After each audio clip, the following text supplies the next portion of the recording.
nået frem til den næststørste by i Grønland, Egesminde. Den er ikke så mange tror anlagt af Hans Egede, men af hans søn købmanden Niels Egede, som opkaldte den efter faren. Der er et vældigt liv i byen. Alle har meget travlt. Der skal nås meget her i den korte sommertid.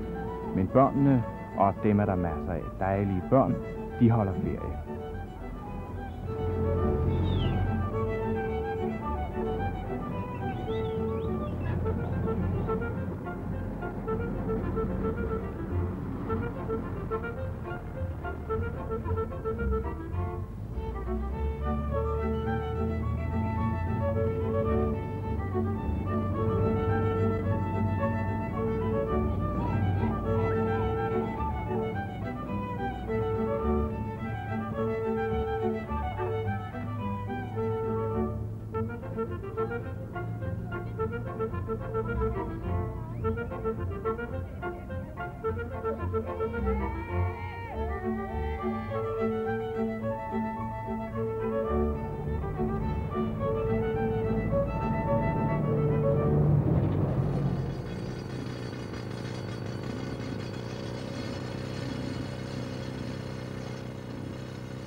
I øjeblikket er man i gang med at udvide skolen med en tilbygning.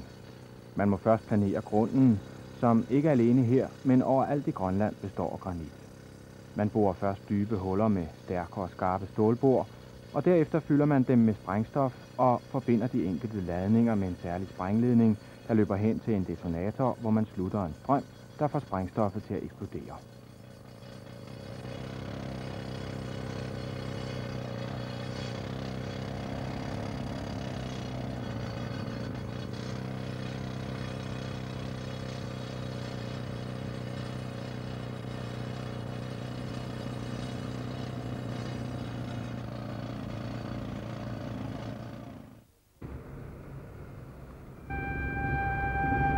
Sirenen hyler, og det er en advarsel til folk om at holde sig væk, for om et øjeblik kommer en eksplosion.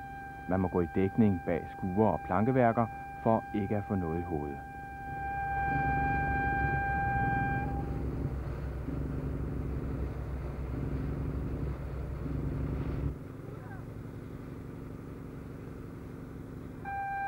Og så lyder sidste advarsel.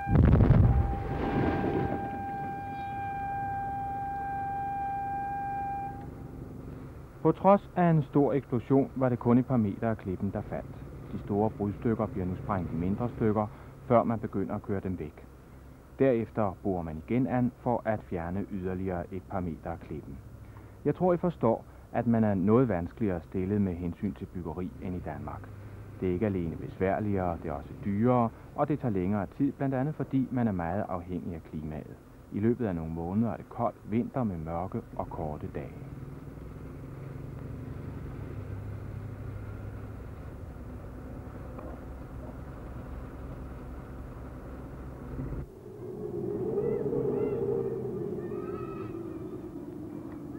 Den dag, vi havde besluttet os til at sejle nordpå op gennem Diskobugten, var blæsten taget til. Vindstyrken var mellem 6 og 8, og søen var så hård, at rejefiskerne var gået ind.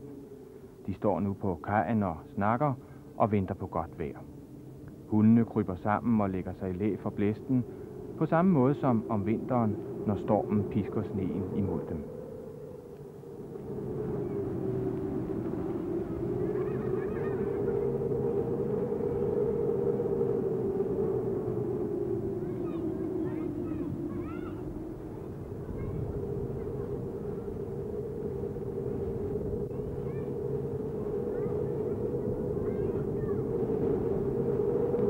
Vi spurgte fiskerne, om det var klogt at sejle ud det stærke blæsevejr.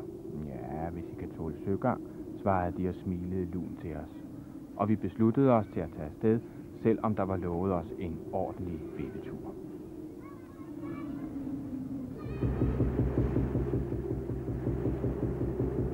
Og i stiv modvind gik vi så nordpå med togtefartøjet Karl Finker. Vi fik en vippetur så voldsom, at det var umuligt at filme. Vi kunne ikke engang stå op, vi måtte ligge i køjerne. Men endnu en gang fik vi det mærkelige grønlandske klima at føle.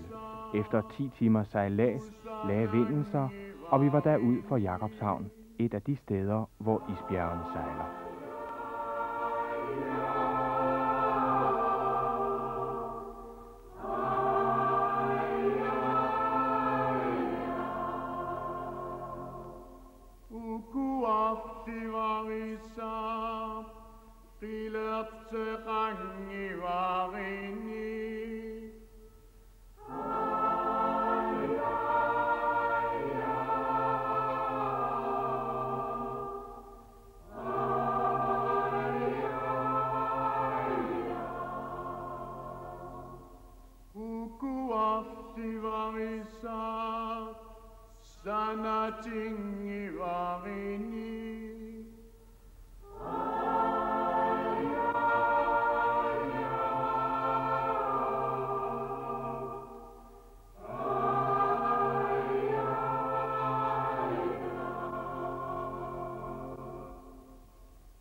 Sanga sapunga kamasa visinga.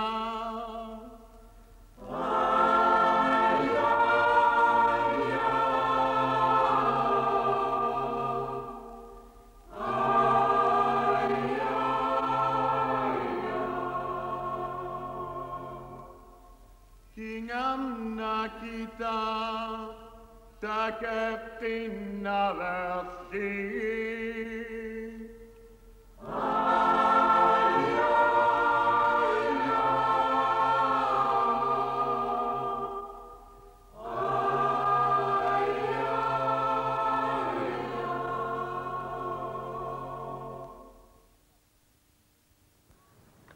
På en udsigtstop midt i byen har man rejst en mindesten for polarforskeren Knud Rasmussen, som blev født her i byen. Man har smukt printet hans eftermæle med ordene Grønlands trofaste søn. Og det var her, han trådte sine barnesko, men siden da har hele byen forandret sig kolossalt.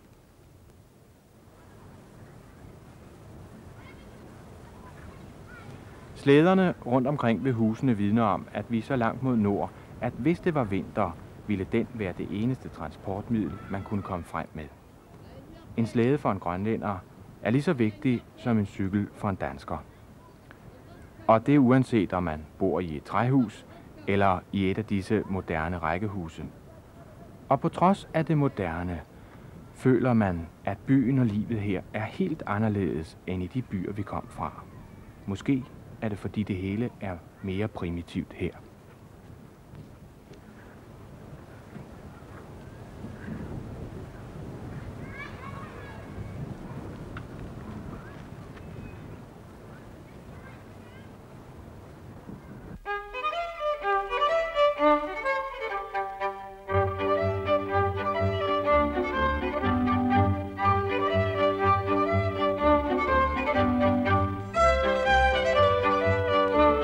Fiskeriet er ligesom andre steder i Grønland det vigtigste erhverv.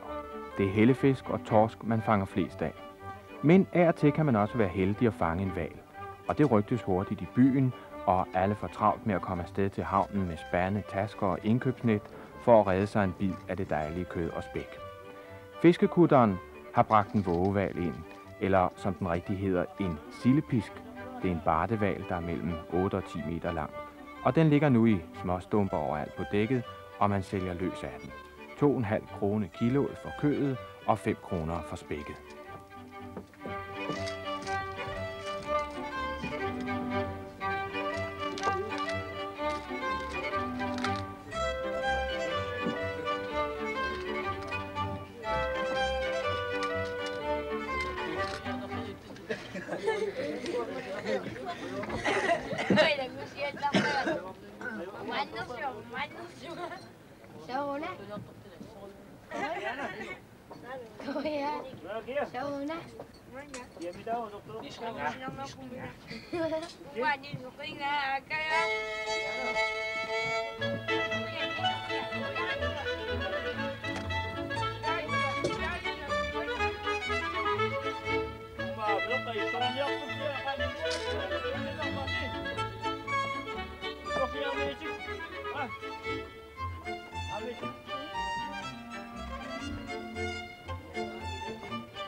Vi ville gerne længere nordpå i bugten, og vi tog igen afsted med Karl Fenker, men denne gang uden Peter og Susanne.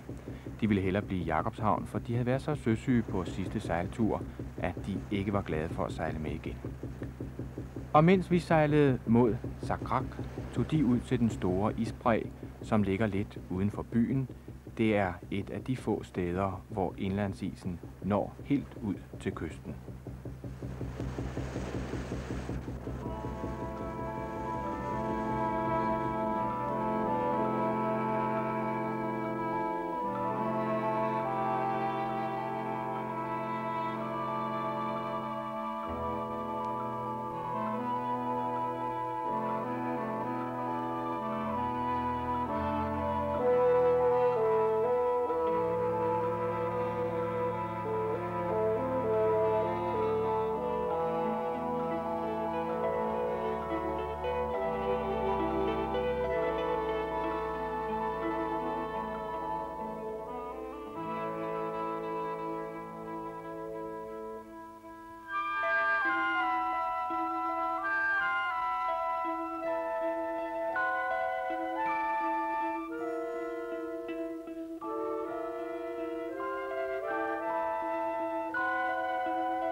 Her har I fået et lille indtryk af, hvordan Danmark måske har set ud i istiden. Isbræen bevæger sig langsomt med 30 meter i døgnet, og hvert 5. minut knækker et isbjerg af og glider i vandet.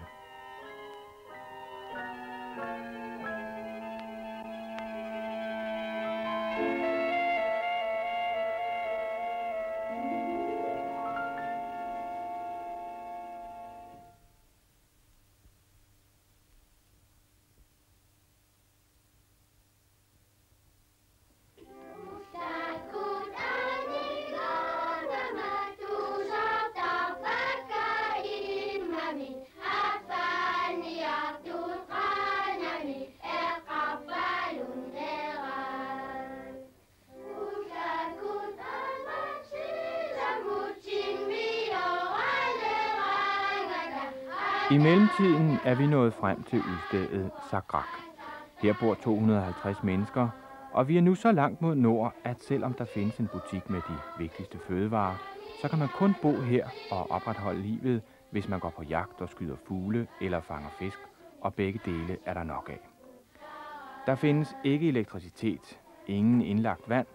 Det henter man som små isbjerg i spande, som man tør op, og kul til opvarmning må man hente op i bjergene.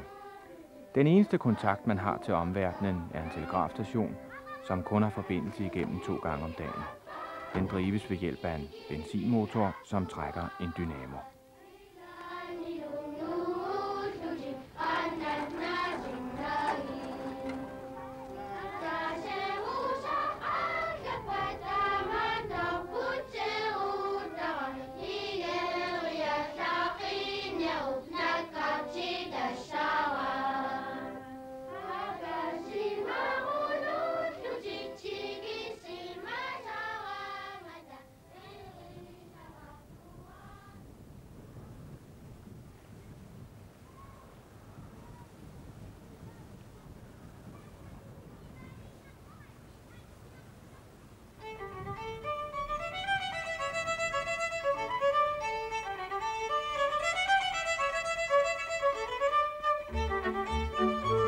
Husene er små og primitive, og alt for mange er forfaldne. Enkelte består kun af sammentømrede brædder. Nogle er endda bygget i tilslutning til en jordvold, de sidste rester af de oprindelige jordhytter, som man boede i tidligere.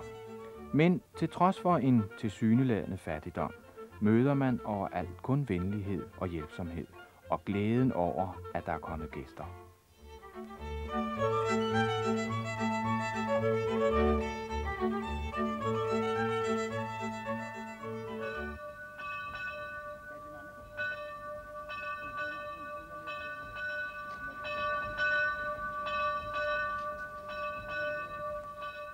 I dag er det søndag, og der skal være konfirmation. 2 piger og 3 drenge skal konfirmeres, og det er en virkelig festdag. Alle strømmer til kirken for at være med i gudstjenesten og for at lykønske de unge konfirmander. Man har ikke en fast præst ved kirken.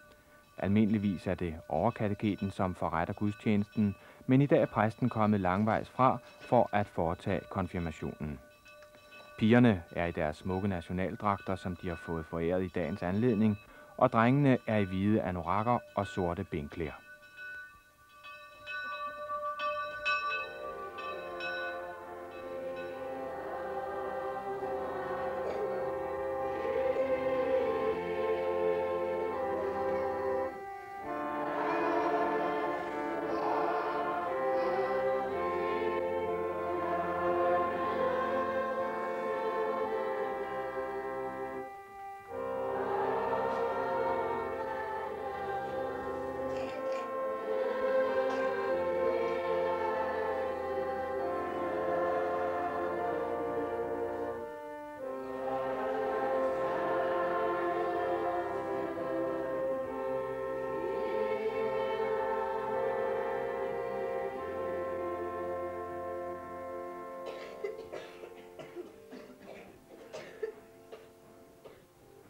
heter Karen Sofia Louise Thomsen. Jeg vil sige natur, så jeg vil tage mig, så kan vi styre det med. Og da fik jeg med det, var jo ringet til mig, da vi tog lige som Kristus i mig, ellers så vil de stemme op til mig. Kristus med tog jeg på nær på. Jeg var så fik jeg sin din, jeg var så stadig ikke kunne være så nu nok nede ved senest. Kui se pitää syksyn ja syyskuun kun sinne kun sitten on nopea kun sitten niin se on näin syksy on nyt syksy mutta se sitten kun niin on mitään sen. Tässä me sitten niin sisään mä en ole kun sinne kun niin niin on pitää käsitellä. Mutta on niin kun eli en sitten niin sitten on nyt se on aina se. Amen.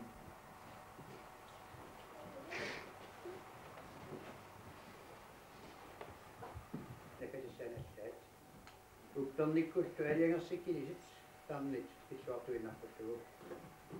Amen.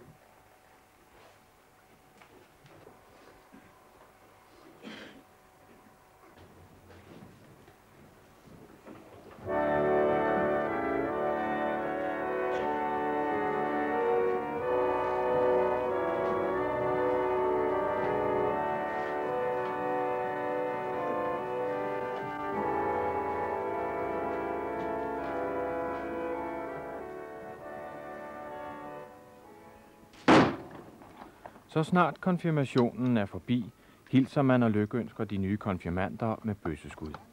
Og på vejen hjem har man inviteret de nærmeste venner og bekendte til Café Mik. Om aftenen skal der være festmiddag, og man skal spise selv. Og i denne fest er det kun den allernærmeste familie, der deltager. Men først er der altså Café Mik. Det lille hus er fyldt til sidste plads, snakken går livligt, man drikker masser af kaffe, først vand i koppen, derefter en lille skefuld pulverkaffe, og så en gang tobak. Man ryger som skorstene og hygger sig vældigt.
Mange af de penge, konfirmandinden får til sparebøssen, hænger hun op på væggen for at vise, hvor rig hun er blevet i dag.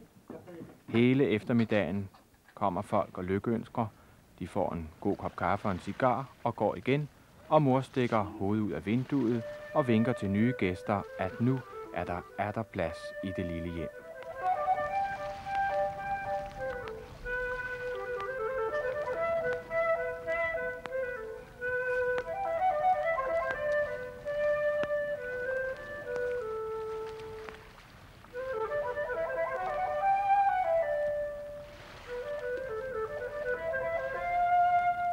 Men det bliver hverdag igen, og man skal på arbejde for at tjene til livets ophold.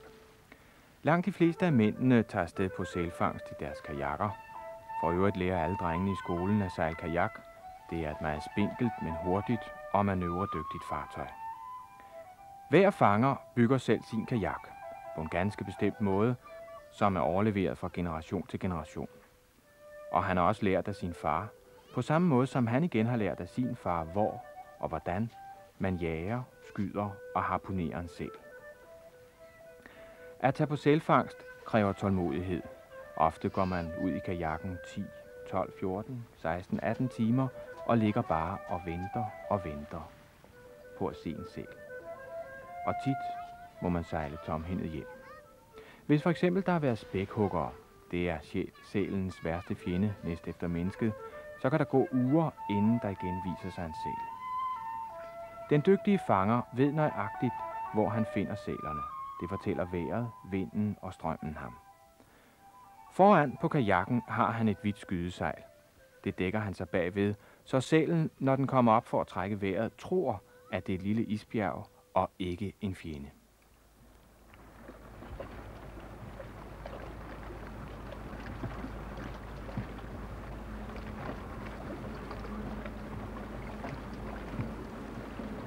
Roligt og elegant glider kajakken gennem vandet, mens fangerens øjne hele tiden spejder fra side til side, registrerende den mindste bevægelse i vandet, der kunne tyde på sæl.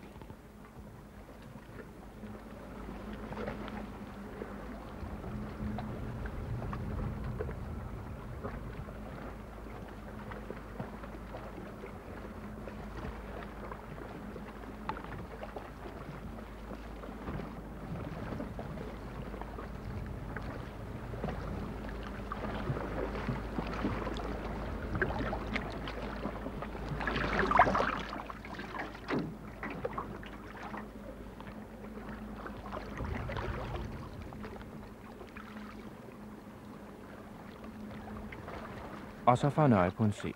Nu gælder det om at være snu og dække sig, og i det hele taget prøve at skjule sig bag isbjergene.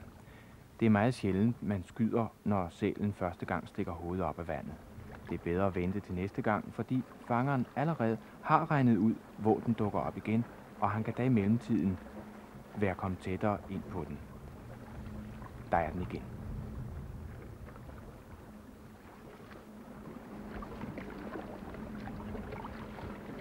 Langsomt frem imod den og op med bøssen. Nej, der dykkede den igen. Men vi skal nok få ramt på den. Den kommer derhenne næste gang. Man skal bare have tålmodighed til at vente og vente.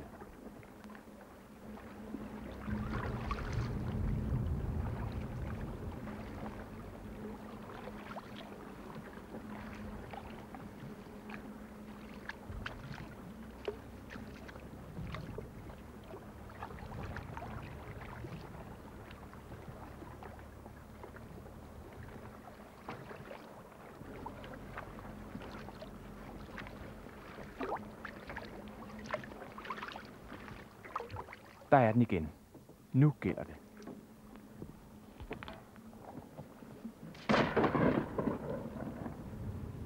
Han ramte den, og nu skal det gå stærkt med at harpunere sælen, for på denne årstid, hvor de ikke er så fede, kan de godt gå til bunds med det samme, og så er arbejdet spildt.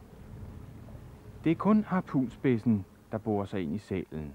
Skaftet knækker automatisk af og falder i vandet i det øjeblik, han rammer. I harpunspidsen er der bundet en lang læderline, der er fastgjort i fangstblæren, der ligger på kajakken lige bag fangeren. Den fik han ikke brug for i dag, men i de tilfælde, hvor han for eksempel ikke får dræbt sælen, i det han skyder på den, eller harpunerer den, men kun får såret den, og den endnu har kræfter til at stikke af, vil han nemt kunne se, hvor den svømmer hen og følge efter den og dræbe den med sin lanse, fordi blæren hele tiden flyder oven på vandet.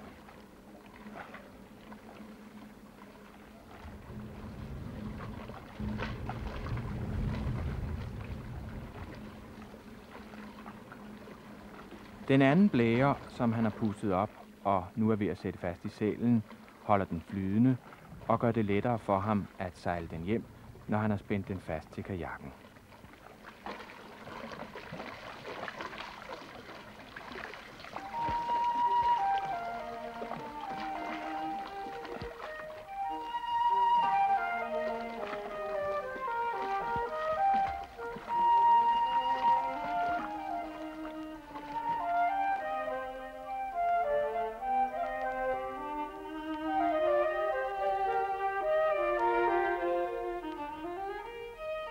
Og så går det forsigtigt og langsomt den lange vej hjem med dagens bytte.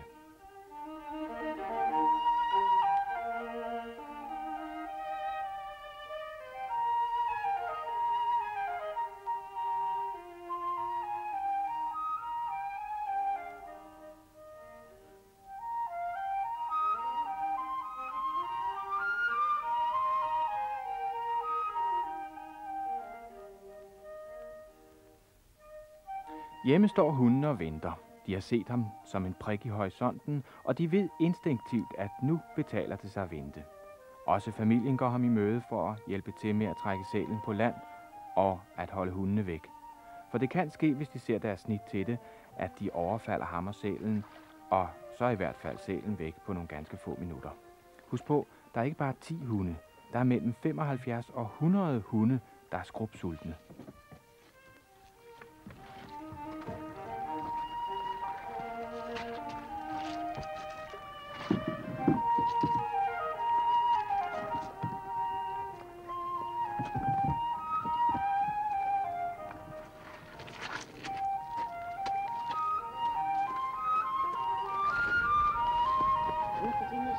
Det er altid kvinden, der foretager flensningen. Igen noget, der er en tradition, som er nedarvet gennem generationer. Det foregår på en ganske bestemt måde, og måske kan I ikke lide at se på det, men i virkeligheden er det et meget smukt stykke arbejde, som hun udfører. Elegant flænser hun sælen, uden at der kommer så meget som en eneste bloddråbe på det kostbare skind.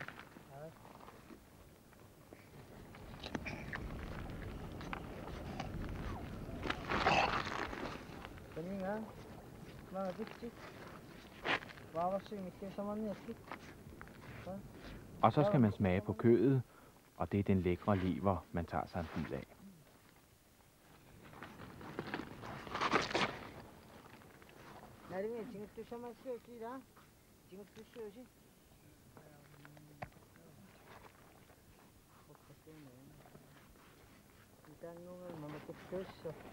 Fingrene bliver fyldt med blod, og far må træde til og hjælpe lillesøster med at vaske dem i vandet.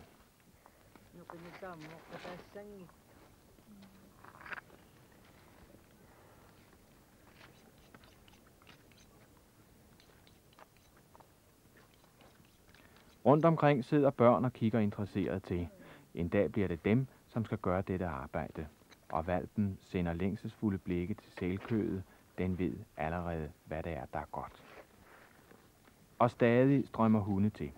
De har kunnet lugte blodet og kødet, og hver af dem ved, at om et øjeblik er de inde i et stort slagsmål med hinanden om det spæk, som far i øjeblikket er ved at skære fra til dem.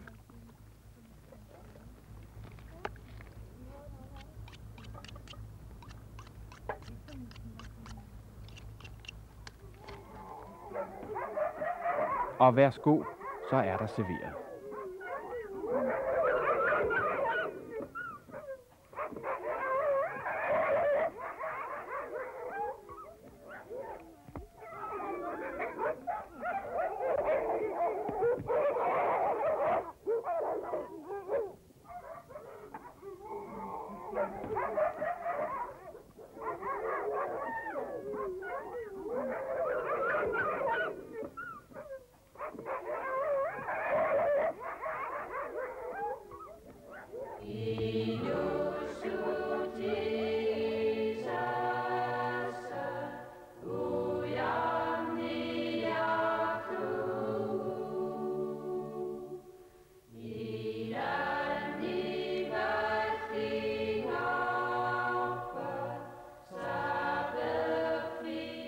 Vi forlader for denne gang den nordlige del af Danmark, verdens største og smukkeste ø, Grønland.